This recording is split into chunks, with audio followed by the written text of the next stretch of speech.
That was awesome. And thanks for joining us, Andre. I'm super excited to have you here with us today. I've been, looking up in your history and your bio, and we've had some conversations. I'm just so excited for you to be able to bring that energy, that passion that you have for both of these worlds together for our students today. So thanks for joining us. No doubt. Thanks for having me. I'm looking forward to this. Yeah, thank you. And so let's start from the beginning. Let's understand a little bit of your journey to getting to this spot. What were you inspired by early on in the world of science and sports, and how did that start to come together? Did it start at an early age, or is that something that started happening later on in life?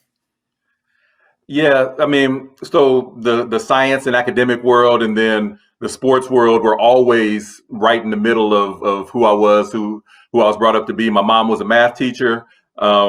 I've been a sports fanatic my whole life. My first sports memories, my dad was a big Dr. J fan, so I grew up watching the NBA. And when I got a little older, I was a decent athlete. I was a pretty good athlete, actually. I was just the smallest kid in my class, or one of them for most of my life. So I got into playing sports and, was still trying to excel in the classroom. And that parallel just went right on up through high school, through college, where I went to Georgia Tech and studied electrical engineering, and also ran on the track team and was a high hurdler for the Georgia Tech track team. So, the two were always intertwined with me. That's great to hear. And I feel like there's often opportunities to engage the two, but they're often seen as two different worlds. And so is there any moment where you started to say, hey, this STEM stuff that I'm doing can actually make me a better athlete, or allow me to go deeper into this sport? It wasn't like there was one aha moment. It was just that they were two passions that I was always kind of heavily into. And Okay. the way that played out is that while I was doing, there was always room in my life for both, I guess I should say. Mhm. And when I got to college, so one thing I never really agreed with as I was growing up, and I would like to try to, I guess, impart it to whoever might be watching, is you don't have to just do one thing. A lot of us, when we're at elementary school, junior high, high school, we might be good at sports. We might be on, the student council. We might be a good artist, might be good at reading and writing, different things. We might have different interests. But then a lot of times when you get to college, and especially when it comes time to have a career, they say, okay, now you pick this one thing and you do this for the rest of your life. And it's really, to me, there's room, especially in this world, especially with the internet, which became a bigger thing. I'm old enough that the internet became a big thing kind of after I got to college. But there's room for all types of interests and passions to be able to be part of your vocation. So you asked kind of where the two overlapped for me. It was probably in grad school. I had just finished. So when I went to grad school at the University of Michigan, and I had some eligibility left. I ran track there too. But once my eligibility was gone, there was kind of a sports hole in my life. And I started playing fantasy sports while I was at the library waiting for my engineering study partner to get done. And I really got into them. And I mean, I got into them so much that I started having my own leagues, and kind of serendipitously ended up volunteering to do some fantasy sports analysis for a website called RotoWire. And so a lot of times I would be doing that while in the research lab. I would do my research, and then at the end, I would work on sports. And so when it came time to write, I said that I was, giving my thoughts from the lab, and I was my thoughts on hoops. So it became the Hoops Lab, and that became kind of a staple of my sports writing. So that's probably where the overlap actually occurred. I love that. There's so many good parallels to first year. One, the students on the teams are using a wide variety of different skill sets. We've got teams that are working on electrical, mechanical, others that are doing some marketing, the business side, scouting even. And so you can all use those wide variety of skills and tie the math and science behind it to go deeper into the areas that you're passionate about. So I love that you've showcased that just because they may be on a different side of the team doesn't mean that they can't cross-pollinate some of those skill sets and eventually find the path to the area that they're most passionate about, even if it is a little bit of each. And so for students who, this is Black History Month, right? And for students who may not see people in that path that they want to go down, or that they're kind of thinking about, I'm kind of interested in this, but I don't know anyone that's in this field, or I don't know anyone that's done this before. I'm sure you ran into that a couple times along your journey. What's your advice for them, and how can they go out and pursue those things that they're passionate about that they may not have seen a lot in their community? Right. So I would tackle that from multiple angles. Because yes, in both of my main career paths, I was often the only person that looked like me. When I was at grad school at the University of Michigan, and then when I did my postdoc at Duke University, um, I was a Black man doing biomedical engineering research, and there weren't Mm-hmm. many of us. And a lot of times, and this was something that in some ways would kind of hurt my heart, but in other ways was motivational, was the only Black faces that I would see in a given day when I was in the lab were often the custodial staff, and they were, it was kind of, like I said, two sides of a coin, because they could see me Mm-hmm. trying to represent and trying to do good work in this other area, and they were and a lot of times I would be doing research after hours. The custodial staff would be my friends. They would come in, we would talk. They would talk to their coworkers and say, "Hey, there's a young Black guy here who's doing some research." And so it was kind of a yin and yang pushing each other. And my point with Mm-hmm. bringing that up now is that a lot of times, yes, I might be the first. There's a Mm-hmm. movie called Hidden Figures, where the Yep. first African American woman to be a engineer at NASA gives a speech on that, where she says, I have no choice but to be the first, because Mm-hmm. because I'm going to be an engineer, and there's never been one before, so I have to be the first. And so the word "first" is coming up a lot, but the first part of my answer would be that, to whatever you have interest and passion in, go get it. Know that Mm-hmm. it's out there for you. And whether there are people that look like you there already or not, you may be the trailblazer. And if you are, there'll be people that are pulling for you, your family, your friends, people that you might not even notice, people that are around will be pulling for you. So I would definitely encourage people to go after whatever it is they want. I guess the second way I would answer that is that, you know, being in some ways the first of my generation to do certain things, or among the first to do certain things, um, I was standing on the shoulders of people that came before me and were the first Mm-hmm. in other ways. I Yep. tell a story a lot about my grandfather, who is from LaGrange, Georgia, who wanted to be an engineer, but he was born in 1915, and the greatest engineering Mm-hmm. school in his area was Georgia Tech, but it was not an integrated school. So, not only could he not go, there was a fear in him when I grew up, his grandson, and decided that I wanted to go to Georgia Tech, because in Mm-hmm. his experience, Black people, Black men did not go to Georgia Tech. And so it was, him being like the role model whose shoulders I stood on, so that I was able to go and excel at Georgia Tech, ended up being a big matter of pride for him, and a matter of pride for me. But I would also say anyone now who's coming behind me, there are, we are here. There may not be a lot of us, but when you come, you'll be coming to join, to join us in trying to advance this, narrative, and advance our people in places where maybe we haven't traditionally been.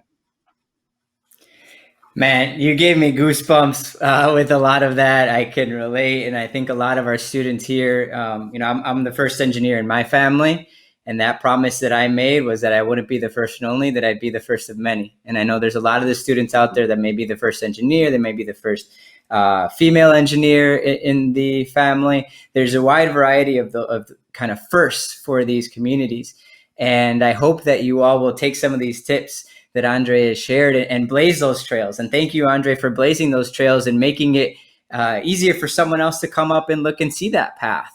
And so I hope that you all will take the skills and values from First and continue to make new paths for many of those, because that's going to be the most rewarding thing you do. When I graduated, that was a great feeling. But now that my youngest cousins are studying engineering, that graduation is going to be that much better and much more rewarding. So thank you for the goosebumps. And if you haven't seen Hidden Figures, you have to watch that movie.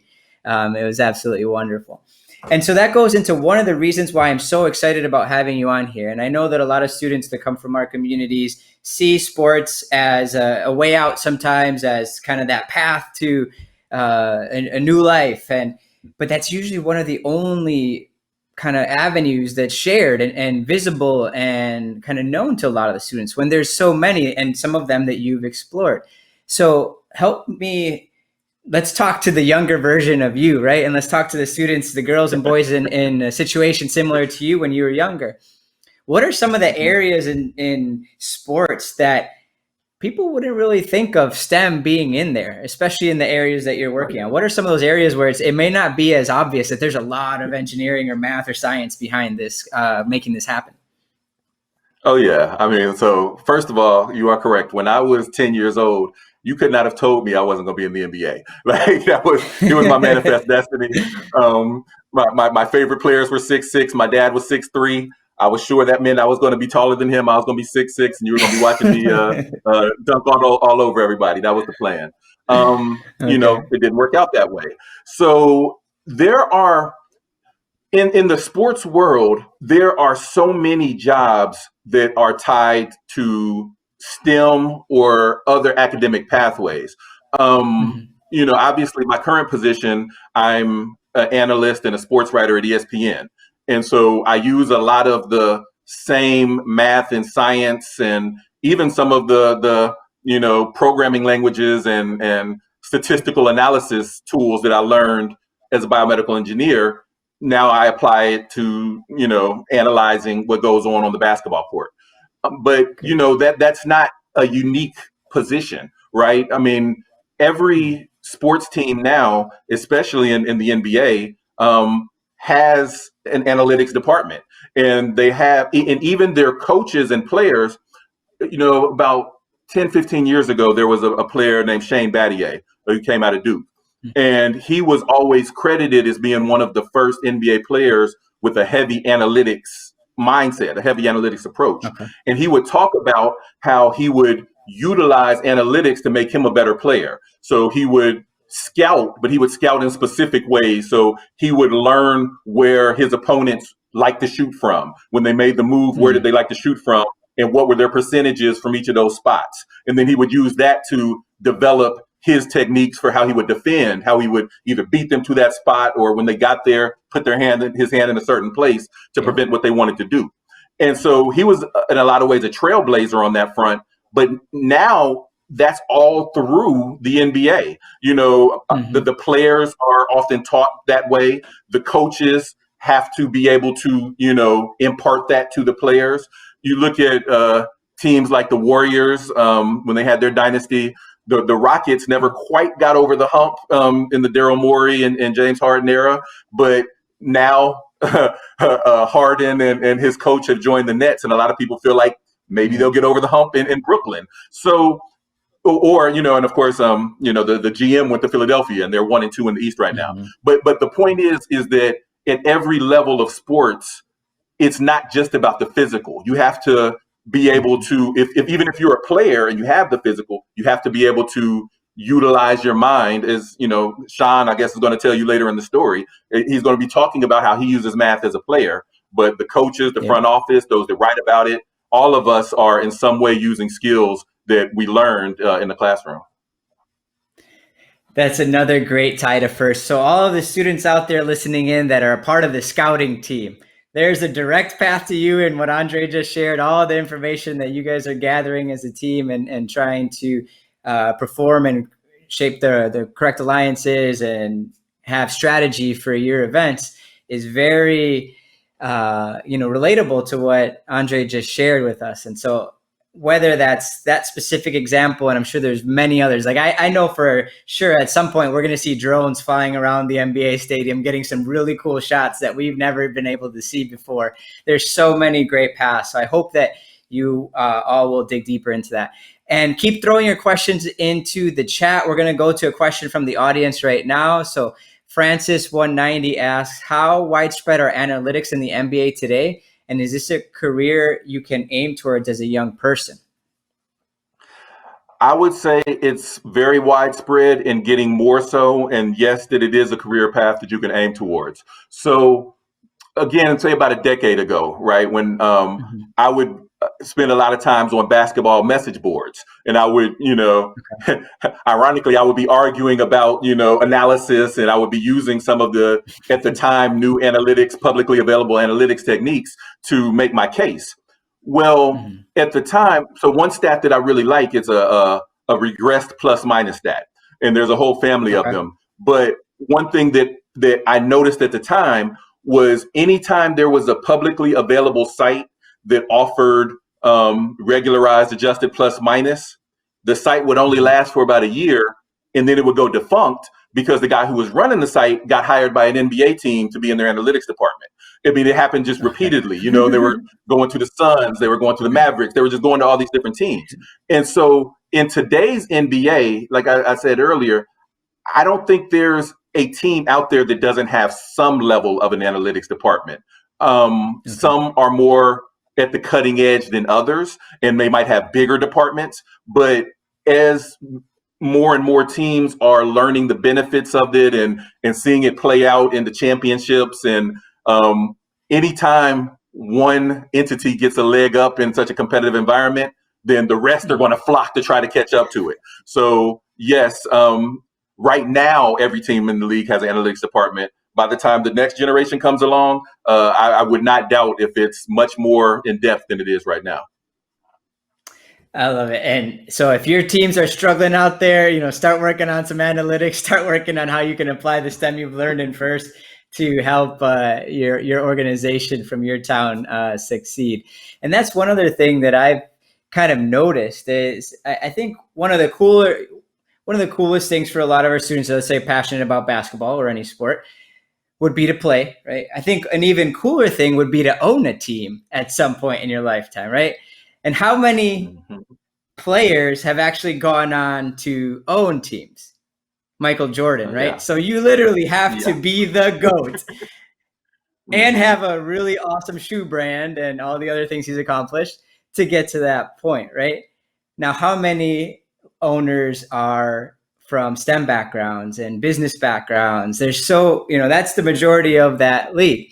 And so I want to take that and hopefully open up some eyes to a lot of the students there and see that you can create, even if you do go on to play, a wide variety of opportunities for you beyond the sport. Even if you do want to continue playing, there's still so many things that you can do once you retire or in kind of together with your sport career. And so that goes to kind of ties into one of the questions, another question we have from the chat, and which is what advice do you have for students today who aren't exactly sure what path they want to take? And I know you took a couple paths kind of at the same time, which, one led to this and that.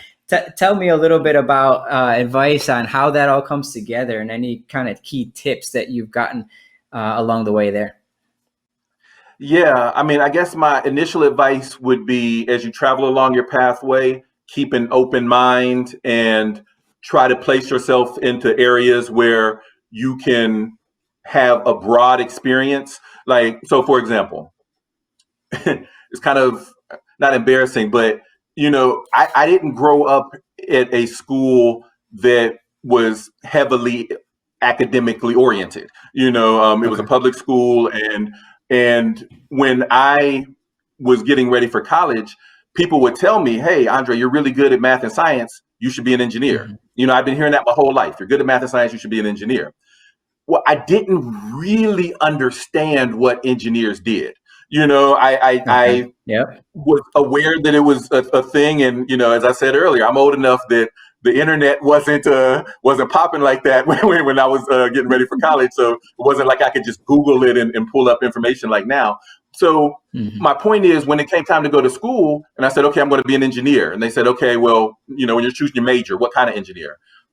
I didn't know. So I said, what kind of engineer is the broadest? And they said essentially electrical and mechanical. So, Okay. my dad was really into sci-fi. So I chose electrical because I thought I could see Mhm. where, maybe I could, find the pathway to his stories.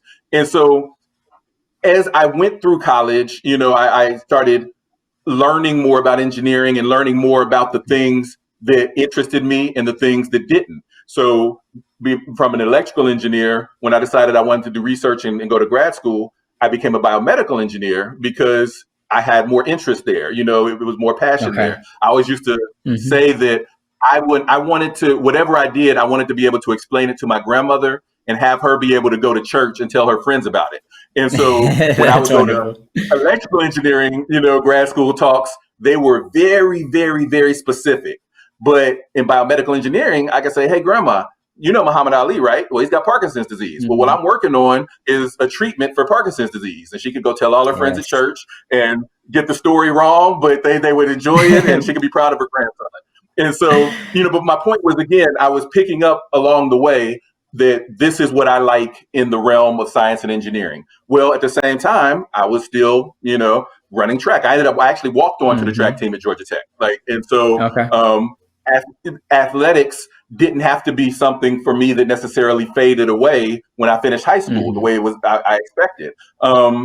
But then at some point it did end. And as I mentioned earlier, I got to grad Yep. school and, but I found that I had a passion for fantasy sports that became a passion for arguing about basketball that became a passion for writing about basketball. So my advice would be to keep your mind open, your eyes open. Don't take anything off the table.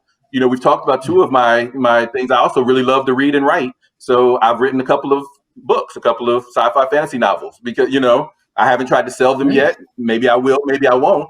But it's another area of interest to me. And so I would say that everyone watching this, as you're going along, if there's something that you really like to do, keep doing it. Even if you're doing something else, keep doing it, and you never really know where that might take you. I love it. Keep following your passions and find the STEM, the math and science behind them, and you'll eventually find the area that you love most. Tons of great questions in the chat. Make sure to use hashtag First Game Changers on social if you want to continue to ask any of these questions. We got time for one more quick question with you, Andre. And I just want to know if you had a magic wand and you could use the power of the students that here on the call from First to innovate some area of the sports world, whatever area you like, sports, fitness, health. What's one thing you would love to see these students create?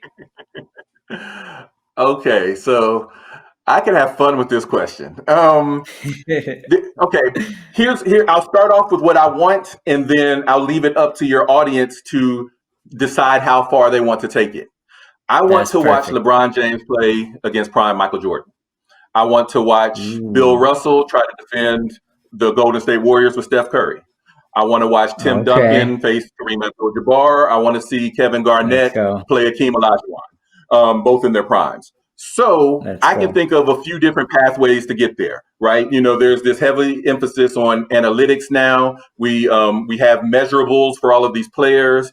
We've got Hmm. film. We can record what their tendencies are. Maybe we could develop simulations that would be realistic of these types of Yes. players. That's kind of a 2021 type approach.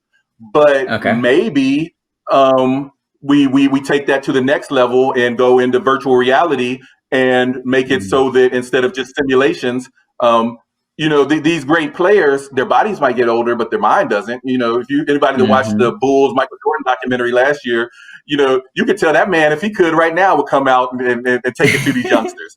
So maybe you Yeah. develop something where the Michael Jordan as is can control the virtual Michael Jordan in a virtual reality Hmm. world, and we can get it that way.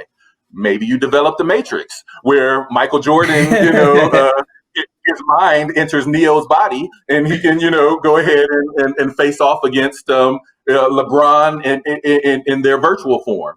Or maybe you develop Avatar, and you actually have Jordan and LeBron controlling Oh man. clones of themselves. Maybe that's the sci-fi version. But however you want to do it, I've told you what I want to see. I want to see LeBron play Yep. Michael. Now I want you guys to make it happen.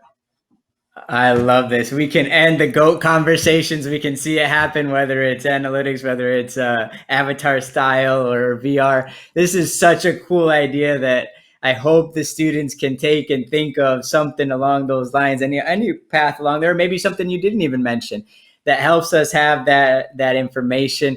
I could even see that helpful in terms of how do you put the best teams together? How would this player work well with this player? Stuff like that. So take this idea, guys, go around, blow it up, put it together, take it apart. And if you come up with something pretty cool, I need you to tag Andre on it and showcase your video, your prototype, whatever it is, so that he can write about it and get excited about it and start leveraging that to put out some incredible content out there. So thank you for that idea. Thank you so much for your time, for being a trailblazer, and for taking the time to inspire that next group of students that are going to change the game. So I'm just so lucky to have you with us today. And I know this is just the beginning. So we'll see you at regionals, at championships, events later on in the future. Thanks, brother.